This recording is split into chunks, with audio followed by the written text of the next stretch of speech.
নবীর সাহাবী হযরতে বেলাল, তিনি আমার নবীর দরবারে আসলেন, এসে বলতেছে, ইয়া রাসূলুল্লাহ, আপনার সাহাবী আলকামার অবস্থা বড় মুমূর্ষ, মনে হচ্ছে কিছুক্ষণের মধ্যে মারা যাবে, ইন্তেকাল করবে। নবীজি, আমরা কয়েকজন সাহাবী আলকামাকে কানে কানে কালিমার তালকিন দিচ্ছি, কিন্তু আলকামা কালিমা পাঠ করতে পারে না, জিহ্বাই নাড়াইতে পারে না। গো নবী, কি সমস্যা, আপনি একটু আসেন। আমার নবী বলতেছে, রে বিলাল, একটু খোঁজ নিয়ে দেখো তো আলকামার মা বাবা জীবিত আছেন। আল্লাহু আকবার। নবী কিন্তু বুঝে ফেলছে সমস্যা একটা আছে, সমস্যাটা আমার নবী বুঝে ফেলছে। নবী ডাক দিয়ে কয়, বেলাল, খোঁজ নিয়ে দেখো আলকামার মা বাবা জীবিত আছে কিনা। বেলাল ডাক দিয়ে কয়, ইয়া রাসূলুল্লাহ, নবীজি, হযরত আলকামার বাবা দুনিয়াতে নাই, কিন্তু তার মা জিন্দা আছে। নবী কয়, আর দেরি করিও না, যাও তার আম্মা জানের কাছে চলে যাও, গিয়ে বলো আমার সালাম দিবে, আমার পক্ষ থেকে সালাম প্রেরণ করবে, এবং বলবে যদি আলকামার মা আমার কাছে আসতে পারে তাহলে তিনি যেন আসে, আর যদি না আসতে পারে আমি নবী ওনার কাছে যাব। সুবহানাল্লাহ বলেন না। বেলাল আমার নবীর পক্ষ থেকে আলকামা রাদিয়াল্লাহু তাআলা আনহুর আম্মার কাছে গেলেন, গিয়ে বলতেছে, মা গো, তোমাকে নবীজি সালাম পাঠিয়েছেন, সালাম গ্রহণ করেন। ও গো মা, আমার নবীজি বিশেষ প্রয়োজনে তোমাকে ডেকেছে, যদি আপনি যাইতে পারেন তাহলে আমার সাথে চলেন, আর যদি না যাইতে পারেন আমার নবী আপনার কাছে আসবে। আল্লাহু আকবার।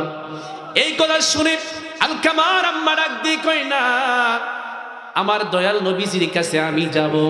তিনি চলে আসলেন আমার নবীজির কাছে। আসার পরে আমার নবী কয়, মা, ওগো মা, সত্যি কথা বলবে, আমি তোমাকে কয়েকটা প্রশ্ন করব, যথাযথ উত্তর কিন্তু আমাকে দিতে হবে। আলকামার আম্মা কই, ইয়া রাসূলুল্লাহ, ওগো নবীজি, আমি দুনিয়ার মানুষের সামনে যদিও মিথ্যা কথা বলার সম্ভাবনা থাকতে পারে, কিন্তু আপনার সাথে মিথ্যা কথা বলতে পারবো না। ইয়া রাসূলুল্লাহ, আপনি যে প্রশ্ন করবেন প্রশ্নের যথাযথ উত্তর দিব। আমার নবী ডাক দিয়ে কয়, মা, আপনার সন্তান কেমন ছিল? বলে, কে? বলে, আলকামা। কেমন ছিল গো মা? মা ডাক দিয়ে কই, ও গো নবীজি, আমার সন্তান আলকামা, সে কিন্তু আবেদ, নামাজ আদায় করে, সাদকা দেয়, এত পরিমাণে সাদকা আল্লাহর রাস্তায় দান করে, তার কোনো হিসাব নিকাশ নাই। নবী আমার কই, মা, আলকামা আপনার সাথে কেমন সম্পর্ক থা? নবী আমার ডাক দিয়ে কই, মা, মা, বলেন কি সম্পর্ক ছিল আপনার সাথে? চোখ থেকে মহিলা ডাক দিয়ে কয়, ইয়া রাসূলুল্লাহ, আপনার সাথে তো আমি মিথ্যা কথা বলতে পারবো না, সত্য কথাই বলছি। আমার সন্তান কিন্তু এমনি ভালো, কিন্তু তার স্ত্রীর উপর, আমার উপর তার স্ত্রীর বেশি প্রাধান্য দিত। কোনো কোনো ক্ষেত্রে আমার হুকুমটাকে অমান্য করে তার স্ত্রীর হুকুম সে মেনে নিত। এই জন্য তার প্রতি আমার একটু কষ্ট ছিল, আমার একটু মন খারাপ ছিল, সন্তানের প্রতি একটু অভিমান ছিল। নবী আমার কয়, বেলাল, কেসটা তো আমি ধরে পেরেছি রে বেলাল। আলকামা আমার সাহাবী হওয়ার পরেও, এত আবদ হওয়ার পরেও, এত নামাজ পড়েছে, এত সাদকা করেছে, তারপরও সে কেন কালিমার তালকিন পাঠ করতে পারছে না? একটা মাত্র কারণ, কারণ আলকামার মা তার প্রতি বেজার।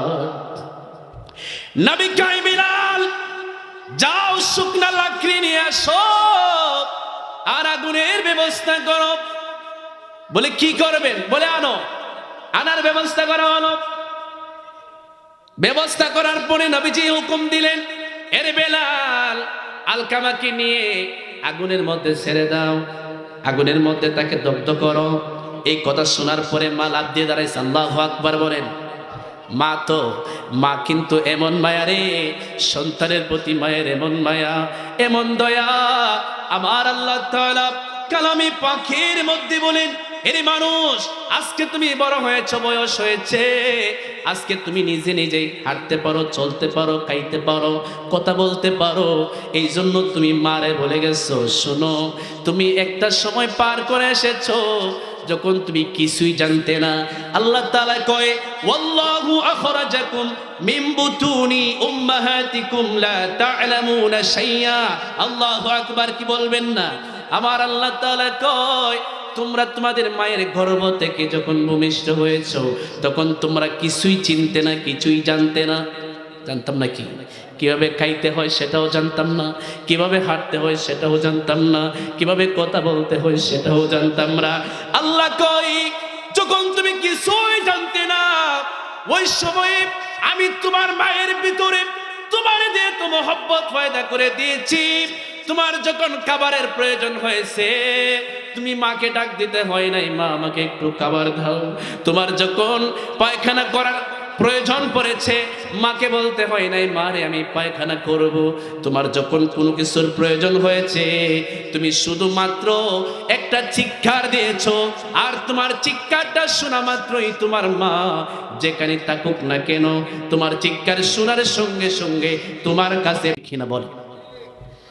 ভাইয়ারা আমার, আলকামার আম্মা যখন শুনলেন আলকামাকে আগুনের মধ্যে জ্বালানো হবে, মা লাফ মেরে উঠলেন, ইয়া রাসূলুল্লাহ, নবীজি গো কি বলেন? আমার কলিজার টুকরা সন্তানকে বুঝে আপনি আগুন দিয়ে জ্বালিয়ে দিবেন? নবী কয় হ, যেহেতু আপনাকে সে কষ্ট দিয়েছে এই জন্য আলকামারে আমি আগুনে জ্বালায়া দিব। মা কয় ইয়া রাসূলুল্লাহ, আপনি আমার সন্তান রে আমার চোখের সামনে জ্বালায়া দিবেন, আমি মা হইয়া আমার সন্তানের এই আগুনের মধ্যে আমার সন্তান রে আমি দেখে কি সহ্য করতে পারবো? আল্লাহু আকবার। মা মা মা সন্তানকে আগুনের মধ্যে রাখতে পারবে না, সহ্য করতে পারবে না। মা ডাক দিয়ে কই ইয়া রাসূলুল্লাহ, আমার সন্তান আগুনের মধ্যে থাকবে আর আমি সেটা চেয়ে চেয়ে দেখবো, এটা তো আমি সহ্য করতে পারবো না। নবী কয় মা ওগো মা, আপনি যে আপনার সন্তানকে আগুনের মধ্যে থাকতে সহ্য করতে পারবেন না, আপনি মেনে নিতে পারবেন না।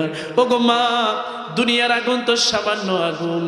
আলকামা যদি এই অবস্থায় যদি মারা যায়, আপনি যে তার উপর রাগ আছেন, গোসা আছেন, আলকামা যে আপনাকে কষ্ট দিয়েছে, মা আপনি যদি আপনার সন্তান আলকামাকে মাফ না করেন তাহলে সে এরকম আগুন নয়, এই আগুন থেকে 70 গুণ বেশি আগুনের মধ্যে আমার আল্লাহ তাআলা তাকে অনন্তকাল অবধি কাল জ্বালাইবে।